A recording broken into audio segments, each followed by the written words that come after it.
Welcome to the Black Doctors Speak podcast. I am your host, Dr. Renee, and today I'm really excited. We have an amazing guest. Shante Roddy is a small business owner, but she is killing it with the information. She knows she was killing it in COVID with all of the information for small businesses for grants and loans, and then now student loan debt is something that she has taken on, and she is going to talk to us today about student loan debt and the upcoming presidential election because that is a very hot topic. Welcome to the show. Thank you so much for having me. I'm glad to be here Thank and you talk so about much. this great topic. Yes. So let's get into it. How do you think the upcoming presidential election could impact our student loan debt relief efforts? And what should borrowers be looking for in the candidates' platforms? Okay, so the first thing that I want to start with is to let people help people understand is that when President Biden got into office, President Biden and Vice President Harris, one of their biggest plans was to overhaul the student loan programs and to make a college education more affordable and make student loan debt less burdensome for student loan borrowers that have federal student loans. So they over the course of 4 years now, there has been a complete overhaul, improvements of multiple programs that were impacting student borrowers. And this includes billions of dollars in student loan forgiveness that have been given to borrowers already under the Biden administration. Now, what does that mean for this upcoming election is that it's so important to who you're putting in office, not just in the presidential office, but also in your congressmen and women. So though they also have races this year, and you have to know or learn where do they stand on these different initiatives and understand that not everyone, right, wants student loan borrowers to have student loan forgiveness. Well, let's just say, there was that it was a wonderful plan. I call him Uncle Joe. Uncle Joe had. Yes. And then it was appealed. Yes. So there was a plan for mass forgiveness for a good majority, I believe at least 40 million federal student loan borrowers that would have gotten up to $20,000 in automatic forgiveness across the board. I was one of those people. I was too. approved. However, as these initiatives have come out, again, not everyone agrees with it, not everybody wants it. And so you can expect that there's litigation. And so it was litigated. It went all the way to the Supreme Court, and the Supreme Court ruled against the plan. And they said it was not legal for him to do. And so with that being said, they had already had a backup plan, which they started initiating after the Supreme Court made their decision. So they didn't stop. They were still rolling out all their other forgiveness programs, but they wanted to come back with another massive forgiveness program, which is being rolled out as we speak. So what they decided to do was to follow what is called the Higher Education Act of 1965, which has a rulemaking process. So they pulled people together. They built a committee, invited people to, volunteer to to volunteer to be part of the team that will review the rules and put all the criteria together to make this new massive forgiveness go forward. So that's where we are now. So right now, there's another massive student loan forgiveness program getting ready to roll out, and August 30th is the deadline to opt out. And you're probably like, opt out? Who would want to opt out of automatic forgiveness? Well, there are some borrowers that may not want their student loans forgiven because with this massive rollout, I think there's 4 different categories of which you can qualify for the forgiveness. And if you're someone that doesn't want it, what you would simply do is contact your servicer and go through the process to opt out of that program. Okay. So even with them initiating this, we can expect some litigations as well, because again, people don't want this to go through. So that's why it's important. The election is who is going to fight for you and making sure that you get the forgiveness that you want. And it's not because people don't want to pay their student loan debt. You have to understand the system was very much flawed. It was a broken system that needed to be fixed. There were people that already qualified for forgiveness. They could never get it. There were people, student loan borrowers, that were redirected into other programs instead of directed to the programs that would have gotten them forgiveness. So you have people that are in their 70s, 80s, and 90s still burdened by student loan debt when they should be living their life freely without having to worry about paying back student loan, or that they're going to die with student loan debt. So that's why this election season matters a lot, because who you put in office would determine if the student loan programs continue or if they're shut down entirely. Yeah. And then there's also the fact that there is many people. I'm probably one of them. I need to look at the math, but there's many people who took out this amount and have paid back this amount. Yes. And still owe. Yes. So you might have taken a loan for $50,000. You've paid back with interest $70,000, but you still owe another like $20,000 or $30,000.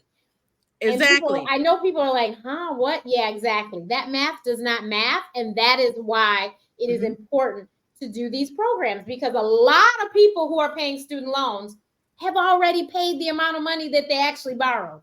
Exactly. And that's called runaway interest. That's one of the things that has been fixed through with the Biden administration's new improvements to the program, because it doesn't matter how much you pay. You could have paid it off 2 times, and because of the runaway interest, you would never be from under your debt. So one of the newer programs that they implemented that is being litigated as well, that I'm a part of, is called the SAVE program, that includes this as well. So you don't have to worry about the ballooning interest on your payments. So an example of what you're talking about is a lady, she co-signed for a person on their student loan for $60,000. I saw this video. I put it out the other day. So $60,000, that loan ballooned up to $190,000. How? Right? So there are people actively like me. I have never been in default. I have always paid or been part of a program like the IDR program, the income driven programs. These are the forgiveness programs. These are the ones that make it more affordable to pay back your student loan debt and offer you an opportunity to get them forgiven after 20 or 25 years. There's also the public service workers forgiveness program, which gives you the opportunity if you worked in public service, right? So if you, if you worked in government, federal government, state, local government, if you maybe worked in, if you're police, if you worked in the military, so there's all types of work for a nonprofit, you have an opportunity to get your student loans forgiven after 10 years. So when you think about the fact, when they did a review of the PSLF program, there was a very small percentage of applications that had been submitted that were actually approved. It wasn't even 5%. So you're talking about people that should have been approved 10, 15, 20 years ago, and they still have been burdened by debt because no one followed through with making sure the process was completed to ensure that they got their student loans forgiven. So now it's happening. That's why you're seeing so many borrowers with their testimonials coming out saying that their student loan debts have been forgiven. And it's exciting. And I'm waiting on my turn. Yes, me too. But yeah, it's very exciting, especially with doctors, because we usually end up with 6-figure debt. And so when you hear about people, not having to pay $150,000, they've already probably paid a nice amount of that, the same amount, if not a little less than that. but for them to be able to be free of that. And this also, it's the reason why, clearly, the reason why the president and the vice president want to do this is because this will help the economy.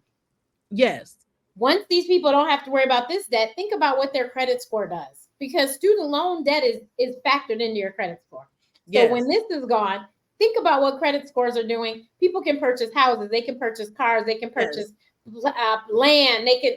So this is why it is so important that we, help people to do this, because it'll help the world be a better place as far as the economy, keep it moving. Because if people don't have any money, they can't spend. And of course, then, things can't go the way that they need to go, because you need money to do things. Now, granted, thankfully, gas is the cheapest that has been in a very long time. Praise the Lord. But, gas costs, and you need gas to heat your house too in certain parts of the country. And, so it's really good that we put this money back into people's pockets. Yes, just think about it. You have people that are literally paying $1,000, $2,000 per month. Literally a mortgage. Yes. So just think about not having to pay that, and now you have more disposable income.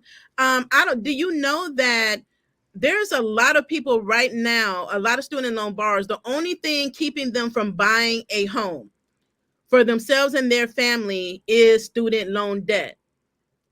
It's the student loan debt.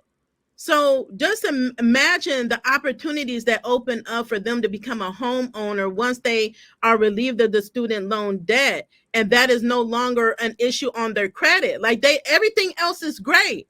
It's the student loan debt that has them underwater. So once you can, again, get that relief, it's going to impact the economy. That's why it's so important. It's not just saying, okay, we're just forgiving these people student loans. It's being done for a reason, and it's going to help the economy overall. And it's such a large number of people. That's why we're saying it's going to affect the economy.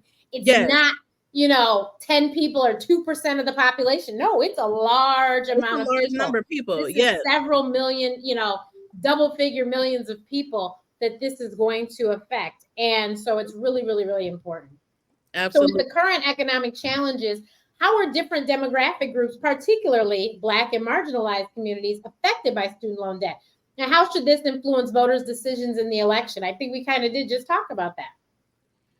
They're the ones that's mostly impacted by student loan debt. So you'll notice, like when the mass forgiveness we talked about that was shut down by the Supreme Court, the new one that they're implementing, the other programs that they have implemented, they look at who are most in need or who this would help the most. And so they look at income levels when they're making these decisions to say, okay, if you are within a specific income bracket, whether you're single or if you are married. So it affects especially Black and brown people, minorities, those that are disadvantaged a lot, to be able to help move them up to close that wealth gap. So student loan debt is one of the things that is causing that wealth gap. And if you want to close it a little more, by helping people get forgiveness and helping them have more affordable access to, a college education, that is important. And so it's important that we use our voice, that we show up to the polls. We make sure that we are registered to vote. If you're registered, I would highly encourage you to check that you're still registered. Yes, because they have been, especially in Georgia, I've heard they've been actually somehow removing people from the voter rolls. Yes. And so please make certain that you have checked to make certain that you are still good. I actually received, it's in here somewhere. Here it is. I received my voter's registration information just the other day in the mail. And so I know that I'm good. And actually they sent me an email because I voted via home. So they'll mail me my ballot and I mail it in. Yes. So I voted via the mail for the last, probably since 2020. Oh, wow. So primary and national elections, as well as the local elections, I've done that. They've in Illinois, they've allowed us to do that, and that was great. But you don't, you have choices. We have early voting in Illinois as well. I know not every state has jumped on that just yet. But the two states I can tell you about is Illinois and Michigan, and they both do have early voting now. At the DNC there was a booth called Vote from Home, and that's exactly what it was about. It was about being able to vote from home. So I do believe that most of the states now, if for whatever reason you are not able to get to the poll, you should be able to receive your ballot in the mail and return it to your your mail person, and they will be able to get that ballot where it needs to go. And so, so it's really important that this year is a very, very important election for a lot of reasons. Student loan debt is just one of many. Right. But it's really important that you do check and make certain that you can vote, and that you're eligible to vote, that you are registered to vote. If you've moved, please hurry up and make certain that you have whatever it is you need to have to be able to vote. There are a lot of rules and fine print that a lot of people don't want us to read. But you need to make sure you understand the residency rules and voting, because just because your child went off to school in such and such state doesn't necessarily mean they can vote in that state. They might need an absentee ballot or vote from home because of that. So you need to make sure you read the rules. I swear the United States is the strangest term, because we are not united, because there's rules for every state has their own thing going. So you really do, especially if you just moved, or you have a kid that just went off to college in another state who is voting age. Please make certain you or someone does the research to make certain that they can vote and that they have everything they need to vote. I will tell you, my very first voting experience was at Michigan State. I am a Michigander, though, so it wasn't like I left the state, but I was so excited. The polls were in my building, my dorm. So I went downstairs, top of the morning. I was first in line. The ladies were like, "Oh my goodness, you're first in line." And so I was like, "Yeah, and I told her, I said, this is very important. My grandmother, thankfully, my grandmother was born in 1916, and she, voting was very important to her. And she was still alive at the time. And I was excited when I told her I could vote. And so she was excited to hear I was voting. And so this was important. Do you know I wasn't on the register? Wow. And like I said, I was the first person. It took me all day to get it straightened out. And I came back at the end of the day, and the lady was still there. And she was like, "Oh my God, you came back." And I told her, I said, "But I told you this was very important. My ancestors died for this right. Yes. I am going to make certain that my voice is heard. This is important to me. This was my first time voting." And so she was like, "That's really honorable that you didn't just leave it alone and gone with your day." And nope, it took all day. We got it straightened out, and I voted. So it's really, really, really important that we vote. So what are some potential policy changes or proposals around student loan forgiveness that voters should be aware of in the upcoming election? And how realistic are these proposals? Okay, so right now, I haven't heard, we're still waiting to hear any specific proposals from the presidential candidates. Okay. What I can speak to is what is happening now and what you can expect if Vice President Harris comes into office. Is most likely she will carry on the efforts, right? Because she's to continue to help with student loan debt. I can't say that for the other party. Now, what I can say is more times than not on the Republican side, they haven't been very supportive of initiatives or policies that support student loan forgiveness or support helping students be able to have access to low-cost education. So you have to be aware of that, and also check to see your congressmen and women, how are they voting? You can check these things. All of these things are public record. Every policy, every bill that is presented, because bills are presented, they don't always pass. They don't always go to the floor. But these are things you can know. You can research your congressmen and women and see what things they voted on or what things that they voted against, and you can see, are they voting a majority in your best interest or against your best interest. So then you know what you need to do when you show up at the polls. And also you can call and you can email to say you would appreciate if they voted this way. Yes. And you can tell others to do the same, because they can't just throw a blind eye if all of a sudden they're getting thousands of calls or thousands of emails asking them to side one way, because they are not stupid. They do realize you are the people that put them in office. So if all of you are going this way, then your reelection ain't looking so good. Yeah. So I mean, even with really COVID, important. Yeah, even with COVID, it's similar to with COVID. Once those big relief packages were implemented, and there was calls for more and voting for more, it was men and women like us, small business owners, entrepreneurs, that packed their phone lines and was emailing them and putting pressure on them to do what was in the best interest of the constituents. So your voice, know that your voice matters. So there is no lost vote or staying at home. Your non-vote is a vote. Yep.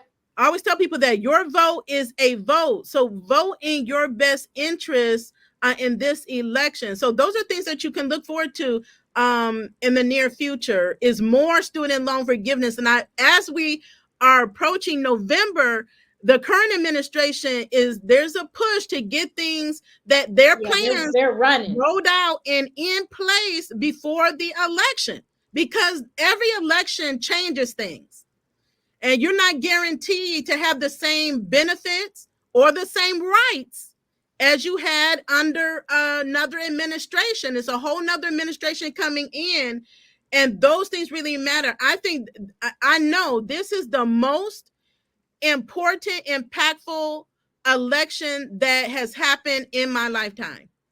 I agree. I totally agree. There's just so many issues on the line, and hopefully here Black Doctors Speak will be able to cover many of those issues. Student loan debt is just one of them, and unfortunately it's one that affects me personally, but it is just one of the issues. But it is a major issue because, like we said, this can seriously affect the economy, because it's that many millions of dollars and that many millions of people that it could literally change what Jerome Powell says at any given moment. Because, and if you don't know Jerome Powell is, look it up. But it could change it because it is that much money on the line. It could tilt the whole country because it's that much money. This is no joke. And I mean, I am so grateful that the people who have received forgiveness have. I remember the first thing happened, and the Pell Grant people, they were the ones, and I wasn't eligible for a Pell Grant. And Pell Grants, if you know, Pell Grants usually went to low-income families. Yes. So that was good, because granted, the person that received the Pell Grant may not be low income now, but that's still a very good thing. Yes. And they got those people handled. And that's another thing that has changed as well. They increased the Pell Grants. So it's not just forgiveness across the board. There have been improvements and initiatives put into place to help students who are currently in school, those that's trying to seek an education, higher learning, and those that have already done so, that have student loan debt. And they, I remember one thing that President Biden said is that when you took out your student loans, it was never meant to be a lifelong debt, but it was set up that it was always going to be a lifelong debt until these fixes were made. And I'm so glad that they are, because they are changing lives. Mm-hmm. I mean, just imagine waking up to an email telling you that your $200,000 student loan debt has been automatically forgiven. There's nothing you had to do. You just had to be a student loan borrower, right? And I'm seeing that happen every single day. But know that a lot of times there are actions you need to take. So there's been uh, special things or actions people have needed to take over the last several months with timelines and deadlines and extensions. So it's so important to stay aware and abreast of what's happening. Log into studentaid.gov, studentloan.gov. studentaid.gov on a regular basis. Like I would say at least once a week, no less than once a month, because there are major deadlines that are approaching. Like even now, with the new student loan forgiveness, it's going to be automatic for a group of people. And this is millions of people. But what they're doing is they're allowing you, if you don't want your student loan to be forgiven, to opt out, because it's going to happen automatically. You're going to look up, receive an email from the Department of Education saying, "Dear ma'am, dear sir, thank you so much. We're congratulating you because your student loans have been forgiven." But you do have a right, and I believe this came out of the litigations that are going on, to give people the option, if they don't want to and they just feel like, I have a responsibility to pay back my debt and I don't want you to forgive it, then you have till August 30th to opt out of automatic forgiveness. And then also, I think that for the public service loan forgiveness, that's what PSLF stands for. For Yes. PSLF, you can get, you just have to pay attention. There is a way to get credit for a lot of, if you've done in the past, you can get credit for that time served, basically. So if you worked for a nonprofit for 10 years, then you've done your 10 years. If you were paying your student loan at that time, then you could be eligible for forgiveness. But it's all about going to the website and filling out the information. They have a really great PSLF questionnaire. If you fill it out, and it'll let you know yes or no, and then it'll send you to the actual application for you to apply for it. So I'm telling you, it's really good to visit this website on a regular basis, because things do change. I'm a part of the SAVE program too, so I understand. And the SAVE program is really great because it doesn't matter. It's kind of like IDR. It'll look and see how much, and it'll adjust how much if you pay. Mm-hmm. It could be $0 a month. It could be 500, it's whatever. And so that's very helpful for many people. And when they announced that was really cool. When they implemented that, I really liked that. And I'm really looking forward to what, Uncle Joe does in these last few months. I see he has big plans for these student loans. So I am on the edge of my seat. My mom sent me a text last week about some upcoming thing with the student loan debt. And I'm just like, Lord, can these people just please just be quiet and sit somewhere and don't mess this up? Because I was right there in line that before when it got, curtailed. And I was like, are you kidding me? I know. I was, and you know what? $20,000, in all honesty, is really not much on what I owe. Not much. I'm still gonna owe a whole lot, but it was something. I said, Mom, something is better than nothing. And 20,000 was better than zero. And so I, though, am looking for complete forgiveness. Like I've seen people with 150,000 get erased in 200. So I'm looking for that, and I'm hopeful that it'll happen before November 5th, or it'll happen after November 5th when we have new administration, but we shall see. It's going to happen in the next few days. So as I stated, August 30th is the last day, which is tomorrow. Okay, is the last day to opt out. Opt out of the new forgiveness. This is the new one that they're rolling out. The last day to opt out is tomorrow. You should be looking at your email. So check your spam. I say this all the time. People miss things because they go to their spam. The Department of Education emails always come to my inbox, but it's not a guarantee that they will. So check your spam folders, check your promo folders, any other folders that are not your primary folders for this, because there is going to be an email going out to millions, at least 40 million student loan borrowers about their forgiveness in the next few days. Okay, that's the new program. PSLF is an ongoing program that you can apply for. When you go on to studentaid.gov, it also has an employer tool where you can verify that the employer you work for is a qualifying employer that you can utilize to submit your hours or your work to state that you did public service work to be credited towards your PSLF. And I found that people have not done that, and that's all you need to do. You've already at your 10 years, submit your application, and then you just need if you just please tell me you've held on to some records, but hold on to your W-2. Your W-2. And on your W-2 is the EIN for that company, and you just put that in there, and it will tell you if that company is a qualified company. Yes, absolutely. So there's definitely things that people can do. Their administration is pushing.